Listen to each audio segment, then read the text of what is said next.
네 아들은 쳐맞아도 돼. 신분을 숨긴 채 군대에서 아들이 고통받는 부대에 잠입하여 비리 장교들을 처단하는 3스타 군단장 중장계급 엄마의 참교육 복수 이야기입니다. 여러분은 어디서 즐겁게 시청하고 계신가요? 영상 시청하시기 이전에 구독과 좋아요 부탁드립니다. 저희에게 큰 힘이 됩니다. 경기도 북부의 거친 산맥을 호령하는 제오군단 사령부는 그 자체로 거대한 성벽과 같았습니다. 새벽 공기는 칼날처럼 날카로워 피부를 스쳤고 연병장을 가로지르는 바람소리는 마치 이름 모를 병사들의 신음처럼 들렸습니다. 군단장 집무실 대한민국 최초의 여성 군단장 한설아 중장은 거대한 지도 앞에 서 있었습니다. 그녀의 어깨에 놓인 3개의 은색별은 그 어떤 보석보다 찬란하게 빛났지만 그 무게는 수만 명의 생명을 짊어진 채 절벽 끝에 서 있는 것과 같았습니다. 그녀의 책상 위로 국방부 감찰실에서 비공식적으로 전달된 낡은 서류 봉투가 놓였습니다. 봉투를 여는 설아의 손길이 미세하게 떨렸습니다. 그 안에는 차마 눈을 뜨고 볼 수 없는 참혹한 사진들이 가득했습니다. 온몸이 시퍼런 멍으로 뒤덮인 병사들이 식당 구석에서 개밥처럼 뒤섞인 잔반을 먹고 있는 모습, 유통기한이 한참 지난 전투 식량이 산더미처럼 쌓인 창고, 그리고 누군가의 주머니를 채우기 위해 조작된 비자금 장부의 복사본이었습니다. 그리고 그 자료의 끝에서 설아는 심장이 멈추는 듯한 이름을 발견했습니다. 칠성부대 3대대 이병 한민호. 그것은 그녀가 목숨보다 소중히 여기는 외아들의 이름이었습니다. 아들은 군단장인 엄마의 명성에 누가 될까봐, 혹은 특혜를 받는다는 오해를 살까봐 자신의 신분을 철저히 숨기고 입대했습니다. 엄마, 나는 그냥 평범한 대한민국 청년으로 의무를 다하고 올게요. 그렇게 웃으며 떠났던 아들이었습니다. 그런데 아들이 있는 그곳은 군대가 아니라 거대한 범죄의 소굴이었습니다.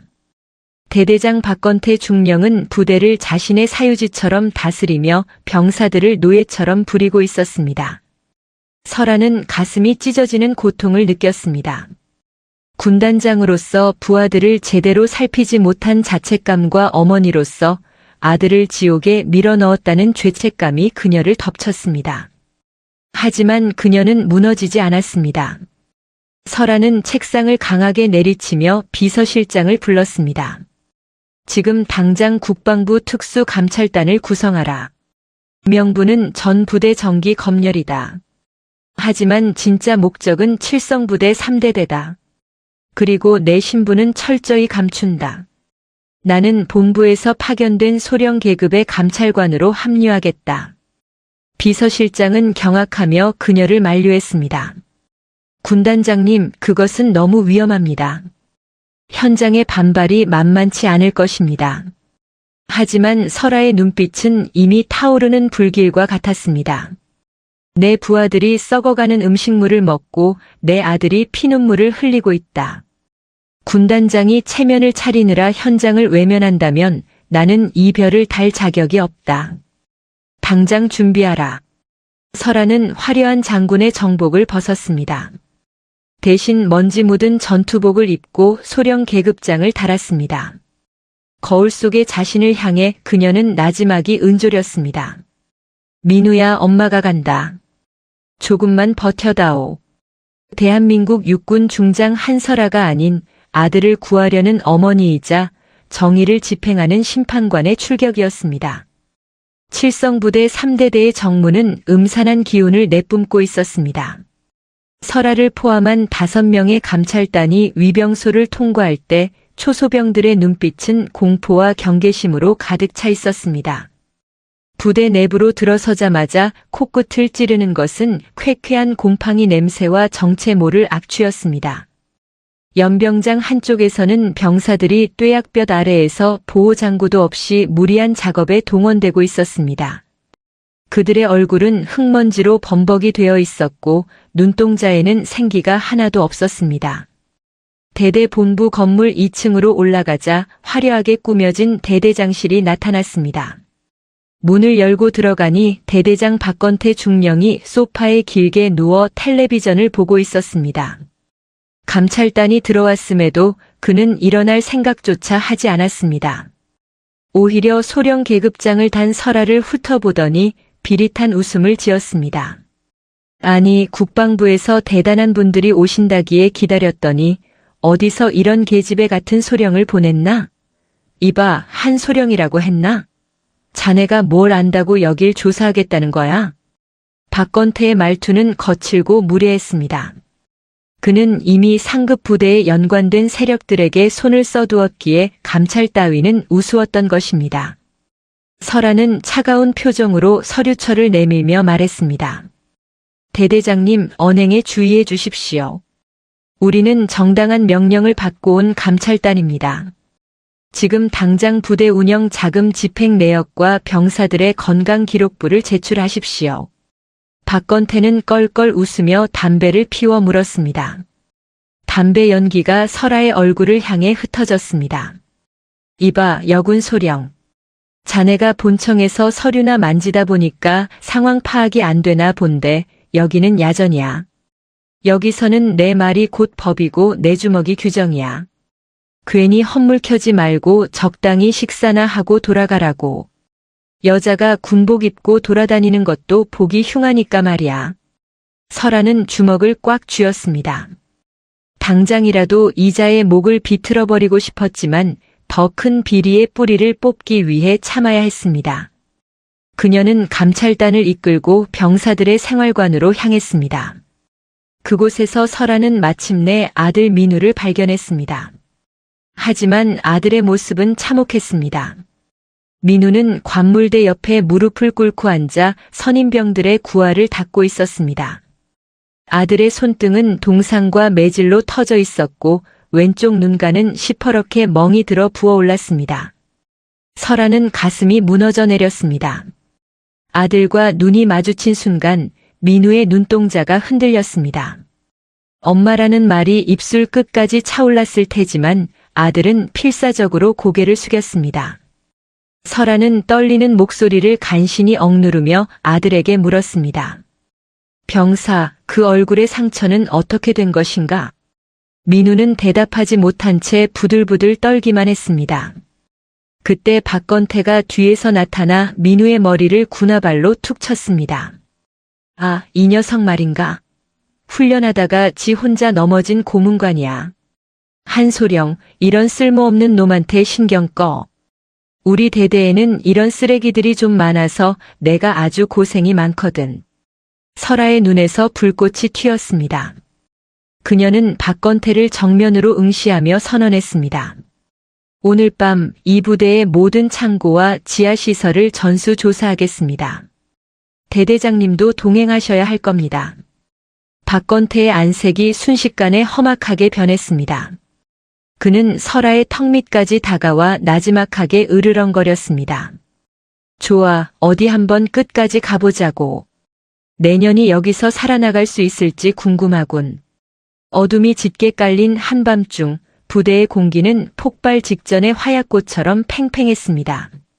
설아는 감찰단과 함께 박건태가 필사적으로 숨기려 했던 이번 창고로 향했습니다. 그곳에 자물쇠를 부수고 들어가자 상자 더미 뒤에 숨겨진 비밀 통로가 나타났습니다.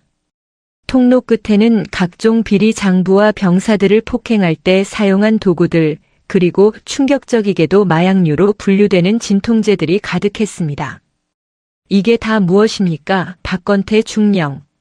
설아의 외침에 박건태는 더 이상 본색을 숨기지 않았습니다.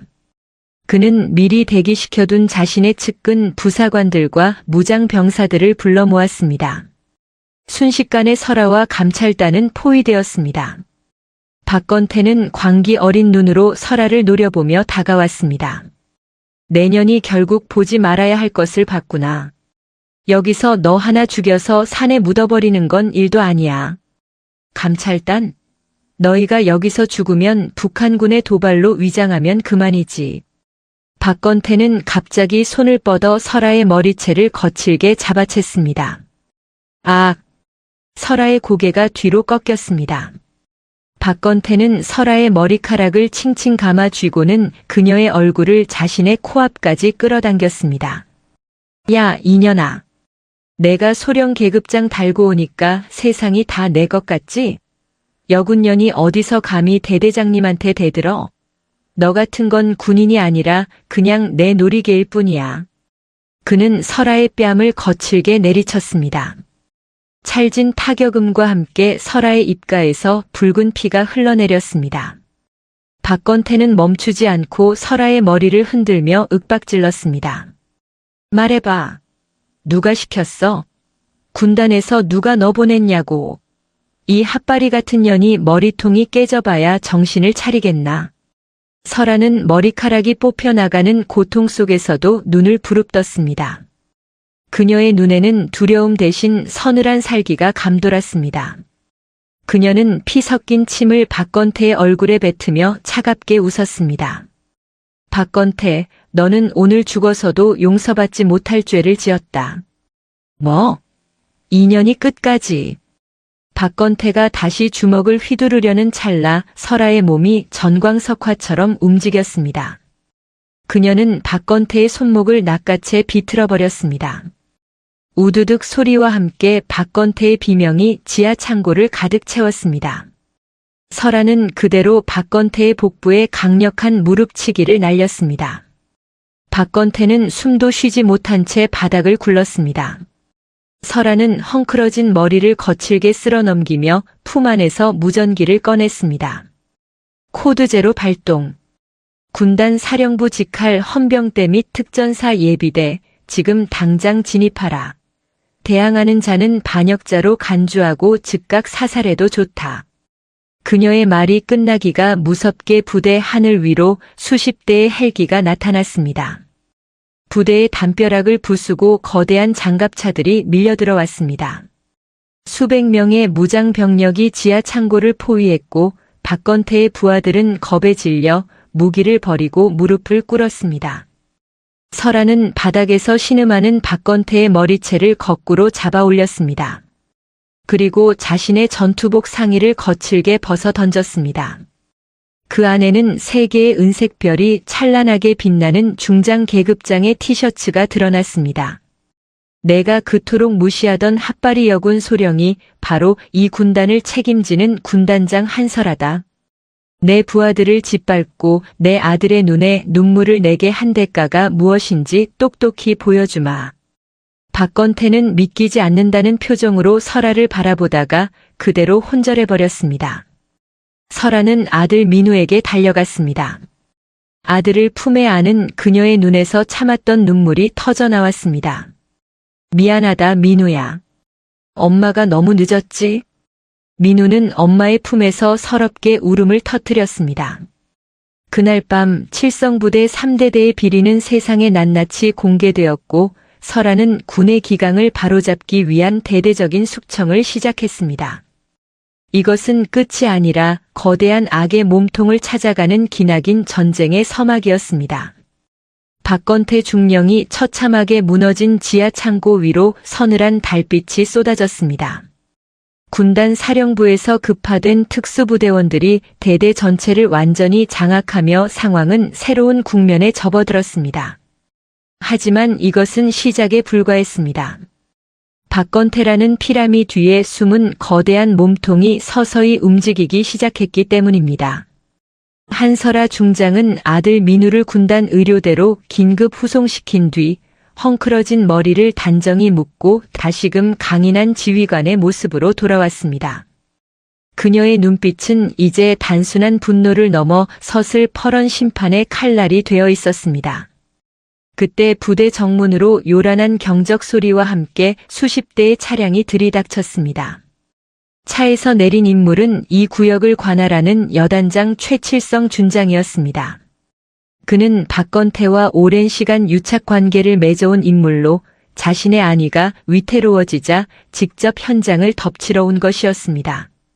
최칠성은 상황 파악도 하기 전에 고함을 지르며 건물 안으로 들어섰습니다. 이게 무슨 천인공노할 짓인가? 감찰단 소령 따위가 감히 대대장을 폭행하고 부대를 난장판으로 만들다니. 당장 그 여자를 체포해라. 그의 외침에 복도에 서 있던 헌병들이 길을 터주었습니다. 최칠성은 위풍당당하게 걸어와 설아의 앞에 섰습니다. 그는 설아가 군단장이라는 사실을 꿈에도 모른 채 그녀의 가슴팍에 달린 소령 계급장을 손가락으로 툭툭 치며 비아냥거렸습니다. 내가 한설아냐? 국방부에서 좀 밀어주니까 눈에 뵈는 게 없는 모양인데 여기가 어디라고 감히 발을 들여? 내 밑에 있는 대대장을 건드린 건 나를 건드린 것과 다름없다. 너 오늘 군복 벗을 줄 알아. 설아는 미동도 하지 않은 채 최칠성을 내려다보았습니다. 그녀의 침묵에 기세가 등등해진 최칠성은 더욱 거세게 몰아붙였습니다. 왜 말이 없어? 겁나냐? 계집애가 군대 와서 출세 좀 해보려고 발버둥 치는 꼴이 가관이군. 당장 무릎 꿇고 사죄해라. 그러면 목숨줄은 붙여주마. 그 순간 설아의 입가에 차가운 미소가 번졌습니다. 그녀는 품 안에서 별 3개가 새겨진 군단장기를 천천히 꺼내 최칠성의 눈앞에 펼쳤습니다. 순식간에 복도의 공기가 얼어붙었습니다. 최칠성의 눈동자가 경련을 일으키며 사정없이 흔들렸습니다. 최칠성 준장, 자네 방금 나에게 뭐라고 했나? 계집애, 군복을 벗겨. 군단장인 나에게 무릎을 꿇으라고 명령하는 자네의 그 용기가 가상하군. 최칠성은 뒷걸음질을 치며 바닥에 주저앉았습니다.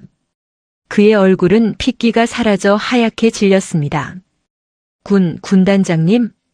어찌하여 이곳에 계급을 숨기고 오셨습니까? 이것은 절차 위반입니다.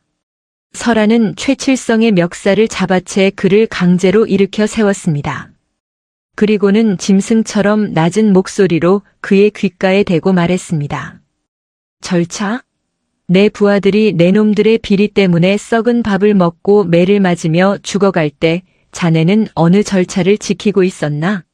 나는 오늘 군단장으로서가 아니라 짓밟힌 병사들의 어머니로서 이곳에 왔다. 내 놈이 숨겨둔 그 더러운 장부와 지하 서버의 비밀을 내가 모를 줄 알았나? 설아의 지시에 따라 감찰단은 즉각 최칠성의 직무를 정지시키고 그를 구금했습니다.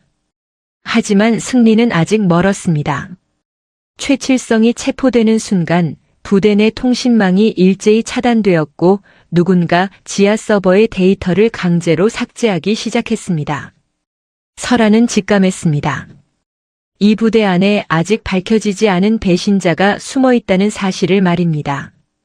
대대 본부 지하 2층, 공기조차 흐르지 않는 어두운 밀실에서 타는 듯한 냄새가 진동했습니다.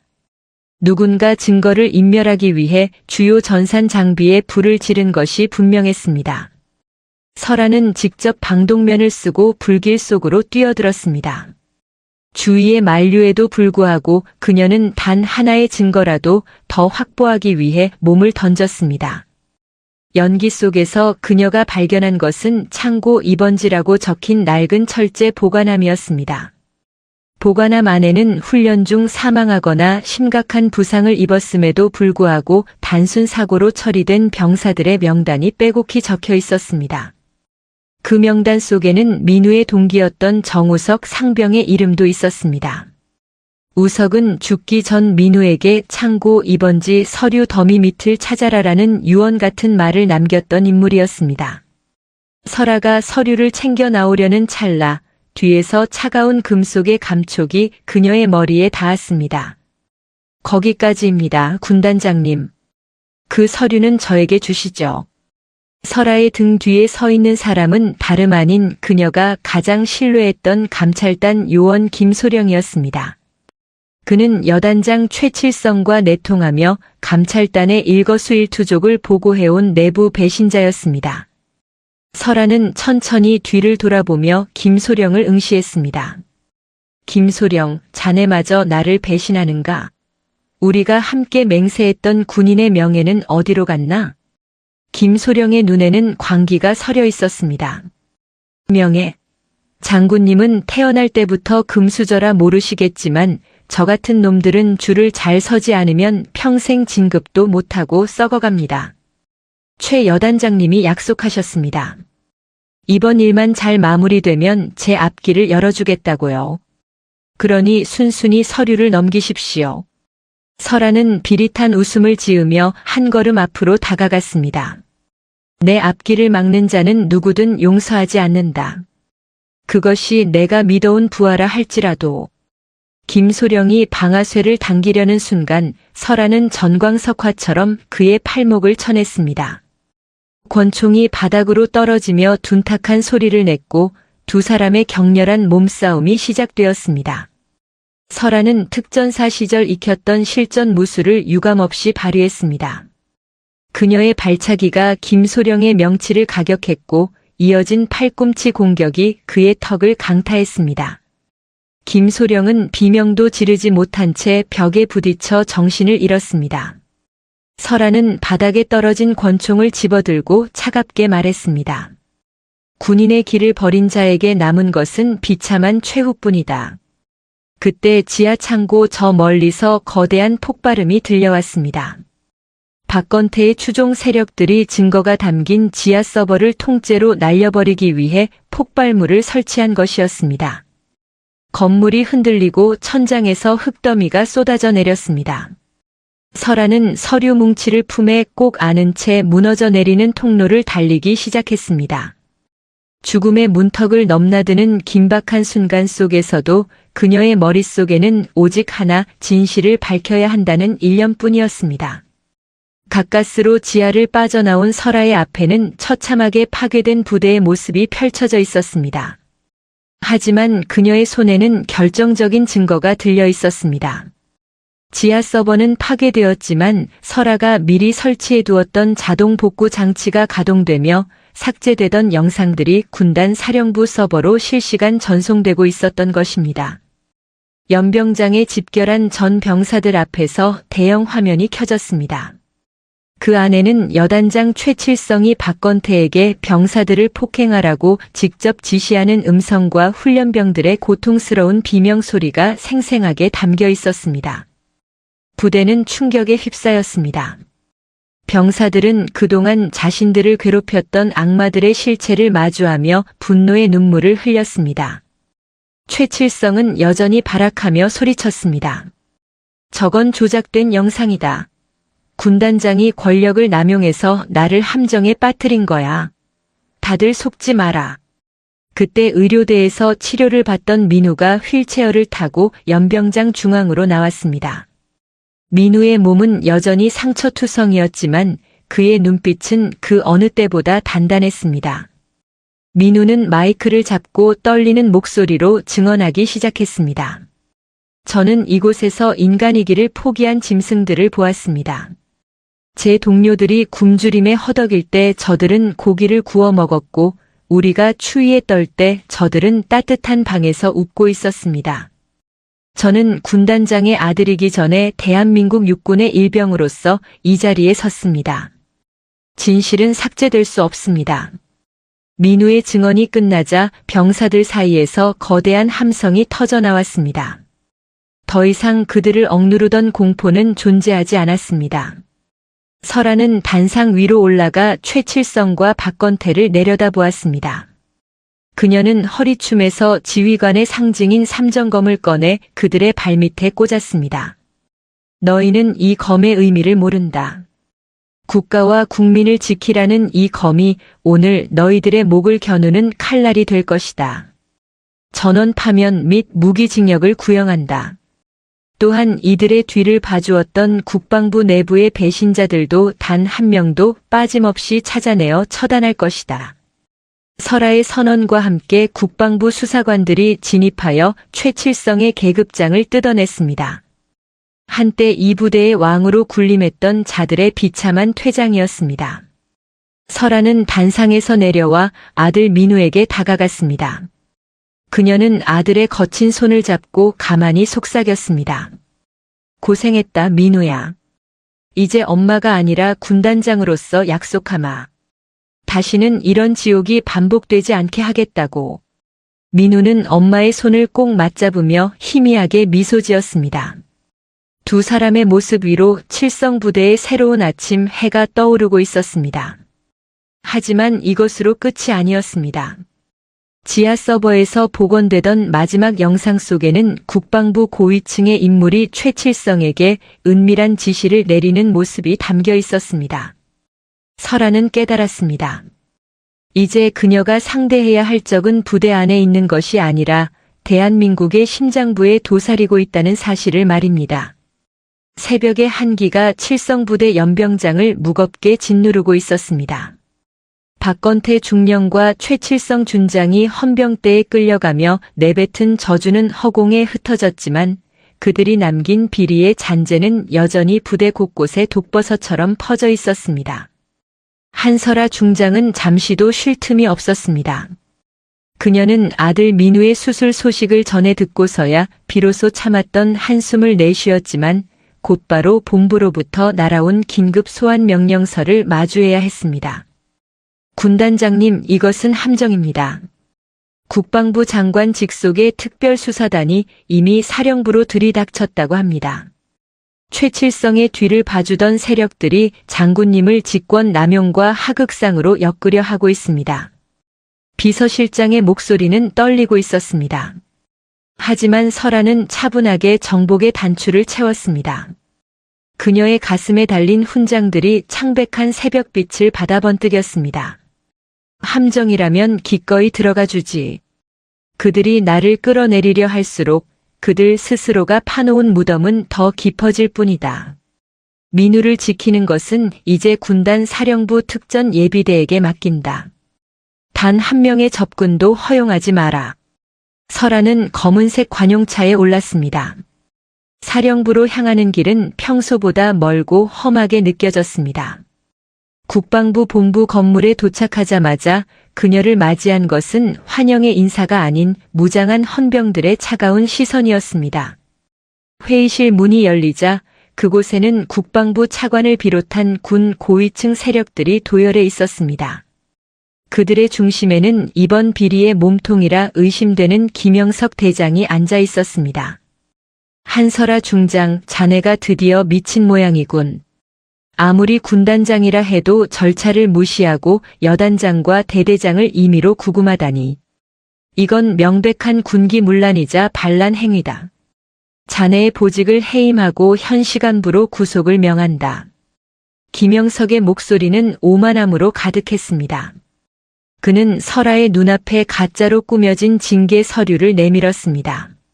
설아는 그 서류를 받자마자 망설임 없이 반으로 찢어버렸습니다. 종이 조각이 바닥으로 흩날리자 회의실 안에 정적이 흘렀습니다. 김 대장님, 자네가 말하는 절차가 병사들을 죽음으로 몰아넣고 국가 예산을 가로채는 것이라면 나는 그 절차를 1000번이고 10,000번이고 더 부수겠다. 내가 확보한 지하 서버의 데이터는 이미 군단 사령부를 넘어 제3의 장소로 복제되어 전송 중이다. 지금 나를 구속한다면 그 즉시 대한민국 모든 언론사에 그 영상들이 배포될 것이다. 설아의 도발에 김영석의 얼굴이 험악하게 일그러졌습니다. 그는 책상을 주먹으로 내리치며 고함을 질렀습니다. 내가 감히 나를 협박하는 거냐? 여군 주제에 별을 3개나 달아주니 세상이 다 내 것 같지? 내 아들놈 목숨이 아깝지도 않은 모양이군. 그 순간 설아의 눈빛이 짐승처럼 번뜩였습니다. 그녀는 탁자를 뛰어넘어 순식간에 김영석의 멱살을 잡아챘습니다. 주위의 장성들이 경악하며 달려들려 했지만 설아의 서슬퍼런 기세에 눌려 누구도 발을 떼지 못했습니다. 내 아들의 이름을 그 더러운 입에 올리지 마라. 내 놈이 군대의 이름으로 저지른 죄악들을 내가 오늘 이 자리에서 낱낱이 심판해주마. 너희가 짠 거미줄은 사자를 가두기엔 너무나 가늘고 약하다. 설아는 김영석을 바닥으로 내동댕이 쳤습니다. 그리고는 품 안에서 작은 저장 장치를 꺼내 회의실 중앙 화면에 연결했습니다. 화면이 켜지자 김영석이 최칠성에게 비자금 세탁을 지시하며 훈련병들의 부상을 은폐하라고 명령하는 녹취록이 흘러나왔습니다. 회의실은 아수라장이 되었습니다. 설아는 승전고를 울리듯 차갑게 은조렸습니다. 이제 진짜 전쟁은 지금부터라고 말입니다. 국방부 회의실에서 터져나온 진실은 거대한 해일이 되어온 나라를 뒤흔들기 시작했습니다. 하지만 김영석과 그 추종 세력들은 마지막 발악을 멈추지 않았습니다. 그들은 자신들의 권력을 동원해 모든 통신망을 장악하려 시도했고 설아를 국가 반역자로 몰아세우는 성명서를 발표했습니다. 설아는 국방부 건물 내부에 고립되었습니다. 외부와의 연락은 차단되었고 복도 너머에서는 그녀를 체포하기 위해 다가오는 군화 소리가 울려 퍼졌습니다. 군단장님 여기 계셨군요. 이제 포기하십시오. 이 건물 안에서 당신을 도와줄 사람은 아무도 없습니다. 어둠 속에서 나타난 자는 일전에 지하 창고에서 설아를 배신했던 김소령의 상급자인 수사본부장이었습니다. 그는 권총을 겨눈 채 설아를 압박했습니다. 그러나 설아는 오히려 여유롭게 창밖을 바라보았습니다. 아무도 없다고? 아니, 자네가 틀렸어. 진실을 갈망하는 수만 명의 병사와 그들의 부모들이 지금 이 건물을 주시하고 있다. 그리고 내 아들 민우가 방금 깨어났다는 소식을 들었지. 그때 건물의 대형 스피커를 통해 한 청년의 목소리가 울려 퍼지기 시작했습니다. 그것은 병원에서 실시간으로 전송된 민우의 목소리였습니다. 민우는 만신창이가 된 몸으로 카메라 앞에 서서 자신이 겪었던 지옥 같은 나날들과 죽어간 동료들의 이름을 하나하나 불렀습니다. 저는 칠성부대 일병 한민우입니다. 제가 지금 살아있는 이유는 오직 하나, 죽어간 제 친구 우석이의 진실을 밝히기 위해서입니다. 대대장 박건태와 여단장 최칠성, 그리고 그들을 조종한 김영석 대장은 우리를 소모품으로 여겼습니다. 장군님들이 골프를 치고 비자금을 챙길 때 우리는 썩은 밥을 먹으며 매를 맞았습니다. 국민 여러분, 부디 우리를 도와주십시오. 민우의 진심 어린 증언은 담장을 넘어 전 국민의 심장을 관통했습니다. 국방부 정문 앞에는 아들을 군대에 보낸 부모들이 구름처럼 몰려들기 시작했습니다. 그들은 촛불을 들고 한설아 중장을 석방하라와 비리 장성들을 처벌하라는 구호를 외쳤습니다. 수사본부장의 손이 미세하게 떨리기 시작했습니다. 설아는 그 기회를 놓치지 않고 그의 손목을 쳐서 총을 뺏어들었습니다. 그녀는 총구를 바닥으로 향하게 한 뒤 수사본부장의 눈을 똑바로 쳐다보았습니다. 자네도 누군가의 아들이자 아버지가 아닌가? 내 놈들이 지키려는 것이 고작 저 썩은 권력의 찌꺼기인가? 지금이라도 늦지 않았다. 군인의 명예를 회복할 마지막 기회를 주마. 수사본부장은 결국 무기를 버리고 무릎을 꿇었습니다. 설아는 그를 뒤로 하고 복도로 나섰습니다. 그녀의 앞을 가로막던 헌병들은 하나둘씩 총구를 내리고 길을 터주었습니다. 그들의 눈에는 장군에 대한 경외심과 자신들의 과오에 대한 부끄러움이 교차하고 있었습니다. 설아는 이제 김영석의 집무실로 향했습니다. 모든 악의 뿌리를 뽑아낼 마지막 결전의 장소였습니다. 김영석의 집무실 문은 굳게 잠겨 있었습니다. 하지만 설아의 분노를 막기엔 역부족이었습니다. 그녀는 옆에 있던 소화기를 들어 문고리를 박살냈습니다. 방 안에는 김영석이 서류들을 불태우며 허망하게 웃고 있었습니다. 그는 이미 모든 것이 끝났음을 직감한 듯 미친 사람처럼 중얼거리고 있었습니다. 내가 이긴 것 같지? 아니, 이 조직은 이미 썩을 대로 썩었어. 나 하나 없어진다고 달라질 건 없다. 너도 결국 이 체제 안에서 무너질 거야. 설아는 타오르는 서류 더미 사이로 걸어가 김영석의 덜미를 잡아챘습니다. 그리고 그를 창가로 끌고 가 밖을 보게 했습니다. 창밖에는 수천 명의 시민과 병사들이 하나가 되어 함성을 지르고 있었습니다. 그 광경은 마치 거대한 파도가 썩은 배를 집어삼키려는 듯한 웅장한 모습이었습니다. 보이나? 저것이 내 놈이 그토록 무시했던 사람들의 힘이다. 너는 군대를 너의 왕국으로 착각했겠지만 군대는 국민의 신뢰 위에서만 존재할 수 있는 것이다. 너의 이름은 이제 대한민국 육군 역사에서 가장 치욕스러운 낙인이 찍혀 영원히 기억될 것이다. 설아는 김영석의 어깨에서 4개의 별이 달린 견장을 거칠게 뜯어냈습니다. 그리고 그것을 불타는 쓰레기통 속에 던져버렸습니다. 금빛 별들이 불길 속에서 검게 그을려갔습니다. 현장에 도착한 특별검찰단은 김영석을 즉각 체포했습니다. 부대로 돌아온 설아를 맞이한 것은 승리의 환호가 아닌 경건한 침묵이었습니다. 병사들은 연병장에 도열하여 그녀를 향해 가장 절도 있는 거수 경례를 올렸습니다. 그곳에는 휠체어를 탄 민우도 함께 있었습니다. 민우는 엄마를 보며 자랑스러운 미소를 지었습니다. 설아는 아들의 곁으로 다가가 그의 어깨를 감싸주었습니다. 엄마, 우리가 정말 해낸 거예요? 민우의 물음에 설아는 고개를 끄덕였습니다.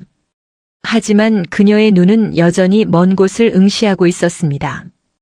그래, 민우야. 하지만 이건 시작일 뿐이다. 다시는 너와 내 동료들이 이런 눈물을 흘리지 않도록 엄마가 끝까지 이 길을 닦아놓으마. 설아는 군단장으로서 전 부대원에게 마지막 훈시를 내렸습니다. 그녀의 목소리는 마이크 없이도 연병장 끝까지 울려 퍼졌습니다. 군인은 국민을 지키는 방패여야 하며 스스로에게는 가장 엄격한 칼날이어야 한다. 오늘 우리는 우리 몸에 도단한 암초를 도려냈다. 고통스럽겠지만 이 고통이 우리를 더 단단하게 만들 것이다. 나는 오늘 이 자리에서 칠성부대의 해체와 재창설을 선언한다. 새로운 부대의 이름은 진실과 정의가 살아 숨쉬는 곳이 될 것이다. 강풍이 몰아치는 연병장에서 설아의 망토가 휘날렸습니다. 그녀의 뒷모습은 세상 그 어떤 산보다 높고 견고해 보였습니다. 비리와 압제에 맞서 싸운 한 어머니이자 위대한 장군의 전설은 그렇게 완성되어 가고 있었습니다. 하늘에서는 마치 죽은 우석 상병과 고통받았던 영혼들의 너클 기리듯 맑고 투명한 빗방울이 내려와 부대의 먼지를 씻어내고 있었습니다. 국방부 지하 밀실의 공기는 습하고 무거웠습니다. 김영석 대장이 체포되었음에도 불구하고 그를 따르던 거대 권력의 잔당들은 여전히 어둠 속에서 칼을 갈고 있었습니다. 그들은 한설아 중장을 권력 남용과 하극상이라는 올가미에 가두기 위해 최후의 수단으로 군사 재판을 소집했습니다. 재판정의 분위기는 마치 처형장과도 같았습니다. 높은 단상 위에는 매수된 재판관들이 서슬퍼런 눈빛으로 설아를 내려다보고 있었습니다. 피고인 한설아 중장, 자네는 적법한 절차 없이 상관을 협박하고 부대를 사유화하여 군의 질서를 어지럽혔다. 이 모든 증거가 자네의 유죄를 가리키고 있는데 마지막으로 할 말이 있는가? 재판장의 목소리는 이미 결론을 내려놓은 듯 차갑고 거만했습니다. 방청석에는 최칠성과 박건태의 수하들이 앉아 비릿한 미소를 지으며 설아의 몰락을 기다리고 있었습니다. 하지만 설아는 단 한 걸음도 물러서지 않았습니다. 그녀는 꼿꼿하게 허리를 펴고 재판장을 정면으로 응시했습니다. 그녀의 눈동자에는 흔들림 없는 정의의 불꽃이 타오르고 있었습니다. 내가 어지럽힌 것은 군의 질서가 아니라 당신들이 쌓아올린 범죄의 성벽이다. 당신들이 말하는 적법한 절차가 병사들의 목숨을 담보로 사욕을 채우는 것이라면 나는 기꺼이 그 법을 파괴하는 반역자가 되겠다. 설아의 당당한 외침에 재판정은 술렁이기 시작했습니다. 그때 굳게 닫혀있던 재판정의 육중한 문이 열리며 휠체어에 탄 한민우 일병이 들어왔습니다. 민우의 뒤에는 칠성부대에서 고통받았던 수십 명의 병사가 정복을 갖춰 입고 뒤를 따랐습니다. 그들의 가슴에는 억울하게 죽어간 정우석 상병의 유품인 검은 리본이 달려 있었습니다. 재판장님, 제가 산증인입니다. 우리 어머니, 아니 한설아 중장님이 밝혀낸 것은 단순한 비리가 아닙니다. 그것은 이 나라 군대의 심장부를 좀먹고 있던 거대한 암덩어리입니다. 민우의 목소리는 작았지만 재판정 구석구석까지 명확하게 울려 퍼졌습니다. 민우는 품 안에서 낡은 수첩 하나를 꺼냈습니다.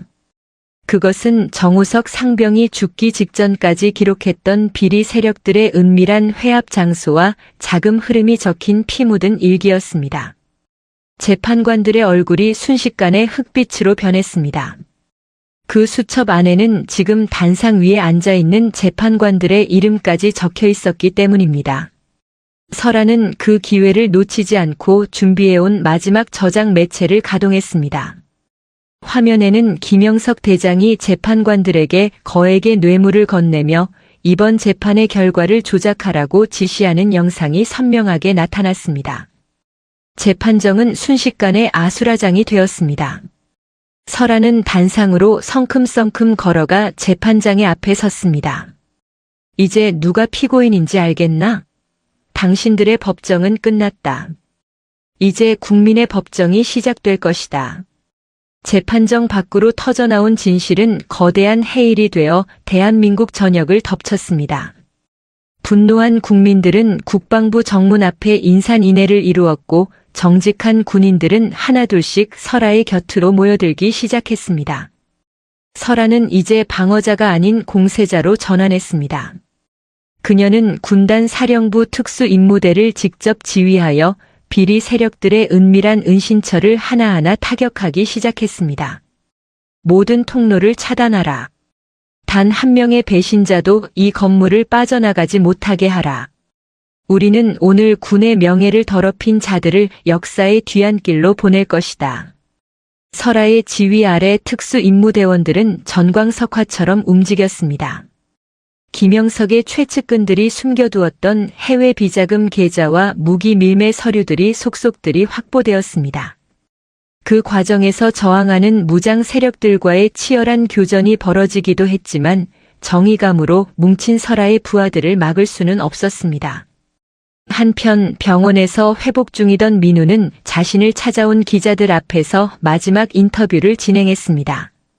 그는 자신의 상처를 가감없이 드러내며 군 내부의 가혹행위가 어떻게 조직적으로 은폐되었는지 낱낱이 고발했습니다. 제가 이 상처를 부끄러워하지 않는 이유는 이것이 우리 군이 다시 태어나야 한다는 흉터이기 때문입니다. 한설아 중장님은 제 어머니이시기 전에 무너진 정의를 바로 세우기 위해 스스로 가시밭길을 택한 진정한 군인입니다. 저는 그런 지휘관을 가진 우리 군이 자랑스럽습니다. 민우의 인터뷰는 실시간으로 중계되며 국민들의 눈시울을 붉혔습니다. 여론은 완전히 설아의 편으로 돌아섰고 대통령은 긴급 담화를 통해 비리 장성들의 전원 파면과 사법 처리를 약속했습니다. 설아는 마침내 국방부 본청 옥상에 올라 휘날리는 태극기를 바라보았습니다. 그녀의 뺨 위로 뜨거운 눈물 한 방울이 흘러내렸습니다. 그것은 승리의 기쁨이자 먼저 떠나보낸 어린 병사들에 대한 애도의 눈물이었습니다. 우서가 보고 있니? 이제 너를 죽음으로 몰아넣었던 자들이 법의 심판을 받게 되었다. 내가 꿈꾸던 정의로운 부대는 이제부터 시작이다. 설아의 나지막한 속삭임은 바람을 타고 멀리 연천의 산자락까지 퍼져나갔습니다. 그녀는 이제 마지막 임무를 위해 걸음을 옮겼습니다. 그것은 썩은 뿌리를 완전히 도려내고 새로운 싹을 틔우는 일이었습니다. 계절이 바뀌어 산천의 푸른 기운이 감돌 무렵 칠성부대 연병장에서는 역사적인 행사가 열렸습니다. 부대 해체와 동시에 새로운 정예부대로 거듭나는 창설식이 거행된 것입니다. 설아는 이제 군단장을 넘어 육군 전체의 개혁을 이끄는 상징적인 인물이 되어 있었습니다. 그녀의 어깨에는 여전히 세 개의 별이 빛나고 있었지만 그 광채는 이전보다 훨씬 깊고 맑았습니다. 연병장 중앙에는 정우석 상병을 비롯해 군 복무 중 억울하게 희생된 장병들을 기리는 추모비가 세워졌습니다. 설아는 직접 쓴 헌시를 낭독하며 그들의 넋을 위로했습니다. 그대들이 흘린 피는 헛되지 않았다. 그대들의 희생으로 우리는 비로소 진정한 군인이 무엇인지 깨달았다. 이제 우리가 그대들의 목까지 이 땅을 지키겠다. 다시는 부모들이 눈물 흘리며 아들을 보내지 않는 나라를 만들겠다. 행사가 끝나고 민우는 완쾌된 모습으로 설아 앞에 섰습니다. 그는 다시 평범한 일병으로 돌아가 남은 복무 기간을 채우겠다고 선언했습니다. 설아는 대견한 듯 아들의 거친 손을 잡았습니다. 민우야, 이제 힘들지 않겠니? 엄마가 옆에서 도와줄 수도 있는데. 민우는 환하게 웃으며 고개를 저었습니다. 아니요, 엄마. 저는 이제 군단장의 아들이 아니라 한설아 장군님이 지키는 나라의 당당한 병사로 남고 싶어요. 그게 우석이에게 부끄럽지 않은 길이니까요. 설아는 아들을 꼭 안아주었습니다. 두 사람의 모습은 연병장을 가득 채운 수천 명의 병사에게 큰 울림을 주었습니다. 비리와 압제가 사라진 자리에는 상호 존중과 전우애라는 새로운 가치가 뿌리를 내리기 시작했습니다. 저녁놀이 붉게 물든 사령부 언덕에서 설아는 멀리 지평선을 바라보았습니다. 비록 세상에는 여전히 어두운 그림자가 존재하겠지만 그녀는 두렵지 않았습니다. 진실을 밝히려는 용기와 사랑하는 사람을 지키려는 의지가 있다면 그 어떤 어둠도 뚫고 나갈 수 있음을 증명했기 때문입니다. 대한민국 최초의 여성 군단장 한설아. 그녀의 이야기는 전설이 되어 후배 장교들과 병사들의 가슴 속에 영원히 새겨졌습니다. 그녀가 닦아놓은 길 위로 수많은 젊은 사자들이 당당하게 행진하는 소리가 들려왔습니다. 그것은 멈추지 않는 정의의 심장 소리이자 희망찬 미래를 향한 승전고였습니다. 설아는 천천히 거수 경례를 올리며 나지막이 은조렸습니다. 충성, 대한민국 육군은 오늘부로 다시 태어납니다. 오늘도 시청해주셔서 대단히 감사합니다. 영상이 즐거우셨다면 구독과 좋아요 부탁드리겠습니다.